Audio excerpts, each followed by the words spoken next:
बिस्मिल्लाहिर्रहमानिर्रहीम। अस्सलाम वालेकुम वरहमतुल्लाहि वबरकातुहू। दोस्तों, क्या हाल है? उम्मीद करता हूँ कि आप सब खैरियत से होंगे।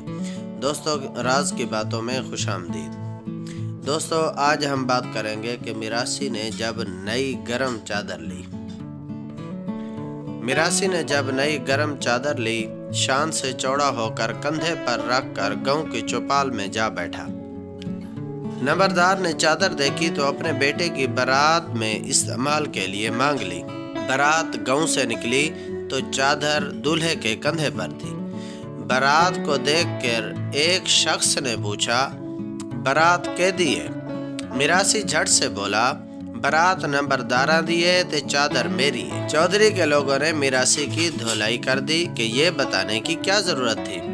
बारात थोड़ी और आगे गई तो सामने एक शख्स ने पूछा, बारात के दिए? मिरासी जल्दी से बोला, बारात नंबरदारा दिए ते चादर भी उन्हां दी अपनी है। एक दफा फिर पैंटी पड़ी कि तूने इस तरह बोलकर लोगों को चादर के बारे में जानबूझकर शक में डाल दिया।